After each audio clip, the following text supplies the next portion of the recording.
राजस्थान की सरकार को 17 तारीख को 4 साल पूरे होंगे और इन 4 साल को मैं जहां जिस प्रकार की सरकार की स्थिति है, एक तरह से कह सकते हैं कि राजस्थान में हर मोर्चे पर सरकार विफल रही है। और एक शब्द में कहें तो जहां विकास पूरी तरह ठप है, कानून के नाते जंगल राज है, इन सब स्थितियों को लेकर के जहां सरकार अपनी 4 साल की उपलब्धियों को लेकर के वर्षगांठ बनाने की तैयारी कर रही है, जश्न की तैयारी कर रही है, वहीं भारतीय जनता पार्टी ने, क्योंकि अब सरकार के खिलाफ एंटी इनकम्बेंसी नहीं है, असंतोष नहीं है। सामान्यतः होता है कि इंसान 4 साल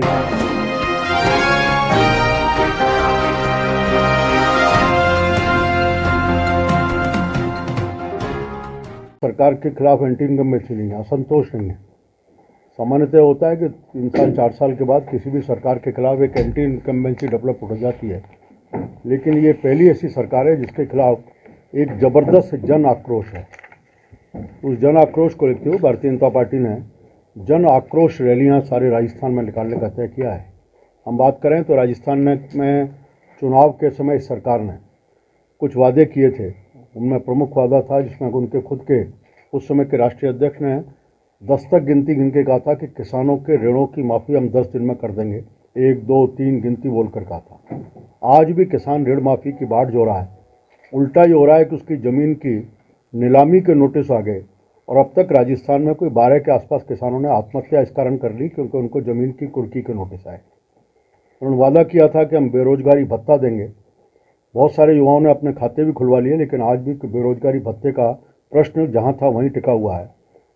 चुनाव के समय वादा किया था कि हम जो कॉन्ट्रैक्ट के ऊपर जो कर्मचारी लगे हुए हैं उन सबके नियमितीकरण का काम करेंगे। बीडी कल्ला जी की कमेटी पहली कैबिनेट की मीटिंग बनाई थी। शायद बीडी कल्ला जी भूल गए कि मैं उस कमेटी का चेयरमैन हूँ। वो फाइलों में धूल चाट रही है। उसके उल्टा ये हो रहा है कि आजकल जितने भी कॉन्ट्रैक्ट पे लगे हुए कर्मचारी हैं वो नियमितीकरण के लिए जब संघर्ष करते हैं तो लाठी गोली उनको दी जाती है, उनको गिरफ्तार किया जाता है।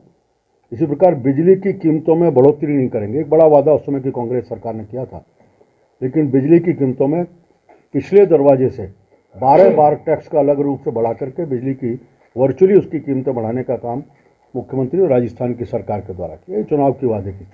कानून व्यवस्था पूरी तरह जर्जर है।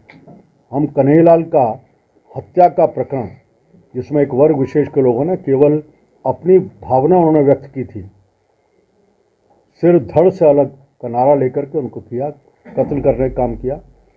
उसके बाद जगह जगह चाहे पुजारियों की हत्या होगी या तो उनको हत्या करनी पड़ रही है या उनकी हत्या की जा रही है। अभी जिस प्रकार राजसमंद की घटना सामने आई है, वहाँ सीधे सीधे सत्ता से जुड़े लोगों की लिप्तता उसमें थी। सब लोगों के बीच में जिस प्रकार से पुजारी को जला के मारा गया, महिलाओं की दुष्कर्म की घटनाएं आज राजस्थान में इतनी अधिक हुई हैं कि देश में प्रथम स्थान पर आकर के राजस्थान खड़ा हो गया है। हालत यह है कि महिलाएं न सड़क पर सुरक्षित है, न घर पर सुरक्षित है, न थाने में सुरक्षित है, न अस्पताल में सुरक्षित है। इस पूरे प्रकरण विकास पूरी तरह ठप है। राजस्थान भ्रष्टाचार चरम पर है। एक 12 किलोमीटर के ऊपर भ्रष्टाचार की घटना एक इतिहास बन गया राजस्थान में। कलेक्टर और एसपी भ्रष्टाचार के आरोप पकड़े जा रहे हैं और ये आरोप भारतीय जनता पार्टी नहीं, आज कांग्रेस के विधायक अपने मंत्रियों के ऊपर आरोप लगा रहे हैं, मंत्रियों के ऊपर लगा रहे हैं और मिलकर के ये सब मुख्यमंत्री के ऊपर आरोप लगाते हैं। बड़ा आश्चर्य की बात होती है जब मुख्यमंत्री की उपस्थिति में शिक्षक दिवस के दिन 2 शिक्षा मंत्री 3 शिक्षा मंत्री मंच पर बैठे थे और शिक्षकों से मुख्यमंत्री पूछते हैं क्या ट्रांसफरों में पैसे लिए जाते हैं। सब एक मत से कहते हैं कि लिए जाते हैं। उसके बाद भी आज भी मंत्री आज अपने पदों पर बैठे हुए हैं और उसके ऊपर किसी प्रकार की कार्रवाई नहीं। लगातार खुद आज सत्ता का संघर्ष राजस्थान में चल रहा है। मैं एक बहुत पहले 75-70 के दशक में एक पिक्चर आई थी, अमृत नाटा जी पाली के रहने वाले थे, किस्सा कुर्सी का। बाद में श्रीमती गांधी ने उसको बैन किया। आज राजस्थान में पूरी तरह किस्सा कुर्सी का चल रहा है और एक व्यक्ति दूसरे को गिराने का पूरा षड्यंत्र। इसमें सारी राजस्थान की जनता पिस रही है, उनके मौलिक विषयों को पूरे नज़रअंदाज किया जा रहा है।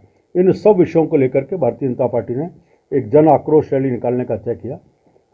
औपचारिक उसकी लॉन्चिंग 1 तारीख को जयपुर से लगभग 55 रथों की रवानगी राष्ट्रीय अध्यक्ष श्री जगत प्रकाश नड्डा जी रवाना करेंगे। बाकी सभी 200 विधानसभाओं में रथ चलेंगे।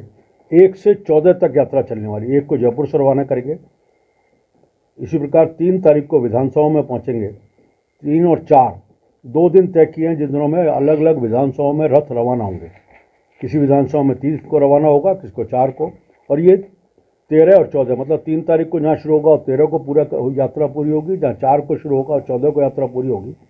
इस यात्रा में पार्टी का थीम सॉन्ग भी है, लोगो इसमें है, एक शिकायत पेटिका इसमें रखी है, जिस शिकायत पेटिका में लोगों के सुझाव भी लिए जाएंगे और लोगों की शिकायतों का भी संकलन इस सब के माध्यम से किया जाएगा। इन सब के माध्यम से इस सरकार के खिलाफ जहां हम आरोप पत्र तैयार करने का काम करेंगे, और आरोप पत्र विधानसभा हम राज्य स्तर पर भी करेंगे, जिला स्तर पर भी, और विधानसभा स्तर पर चुनाव में लेके जाएंगे। उसी के साथ साथ जन घोषणा पत्र भी भारतीय जनता पार्टी इन सुझावों के आधार पर एक तैयार करेगी, जिसके आधार पर अपने आने वाले चुनाव का एजेंडा सरकार में आने के बाद हम किस प्रकार काम करेंगे वो जनता के बीच ले जाएंगे। लगभग प्रत्येक दिन कोई 10-12 किलोमीटर के आसपास ये रथ चलेगा, और कुल मिलाकर के 1000 तो पूरे राजस्थान में युवाओं की सम्मेलन होंगे, इसी तरह 1000 महिलाओं के सम्मेलन होंगे, और 1000 ओबीसी के, 1000 एससी के, 1000 एसटी के। प्रत्येक विधानसभा में ऐसे लगभग 100 नुक्कड़ सभाएं और चौपाल इस रथ के माध्यम से होंगे, और बीच बीच में लगभग 10 किलोमीटर के आसपास रथ पर चलने वाले पैदल भी चल करके लोगों से संपर्क करेंगे। इस रथ में पत्रक होंगे, इस सरकार के खिलाफ एक ब्लैक पेपर होगा, उस सब भी जनता को देकर के जन जागरण का काम, जन जागरूकता का काम भी लगातार लोग करने का काम करेंगे। इस पूरे अभियान के दौरान लगभग 20,000 के आसपास चौपाल और नुक्कड़ सभाएं होंगी। लगभग 2 करोड़ लोगों तक पहुंचने का लक्ष्य इस सब के माध्यम से हमने तय करने किया है। 75,000 किलोमीटर के आसपास कुल यात्रा इसमें पूरी करने का होगा, और इस 2 करोड़ के माध्यम से सीधा संदेश जा सके, ऐसे 8 करोड़ लोगों तक अपना संदेश हम राजस्थान की जनता उस तक पहुंचाने का प्रयास हम लगातार इसमें करेंगे। इसमें मैंने कहा कि आम जन की सहभागिता, भारतीय जनता पार्टी के हर स्तर का कार्यकर्ता इसमें जुड़े, इसके नीचे तक जिला स्तर की समिति, मंडल स्तर की समिति, विधानसभा की समिति, प्रत्येक दिन के नाते अलग अलग व्यवस्थाओं की भी समिति हमने बनाई है। हम लगभग हम कोई 1-2 लाख कार्यकर्ताओं को सारे राजस्थान में इस अभियान में जोड़ करके उनको भी सक्रिय रूप से सहभागिता बनाने का इसमें प्रयास करेंगे। मुझे लगता है कि यात्रा 14 को पूरा होने के बाद फिर 15 से 20 तक प्रत्येक विधानसभा में बड़ी बड़ी सभाओं का आयोजन होगा। अलग अलग जिले की तारीख होंगी, विधानसभाओं की तारीख होंगी, उसमें केंद्र के और प्रदेश के नेता भी उनमें रहेंगे, और ये जो सभाएं विधानसभाओं की होंगी वो अच्छी संख्या में, हजारों की संख्या में लोग उसमें उपस्थित हों, सरकार के खिलाफ अपनी भावनाएं जनता के सामने प्रदेश के नेता व्यक्त करेंगे। इस पूरे के माध्यम से ये जो जन आक्रोश है इसको एक ज्वार बनाने का काम भारतीय जनता पार्टी करेगी, और 23 के चुनाव से पहले हम इस पूरे वातावरण को लेकर के जाएं और इस जनता के खिलाफ आक्रोश को हम धीरे धीरे जाकर के सरकार के खिलाफ वोट में परिवर्तित कर सके, इसका प्रयास करें।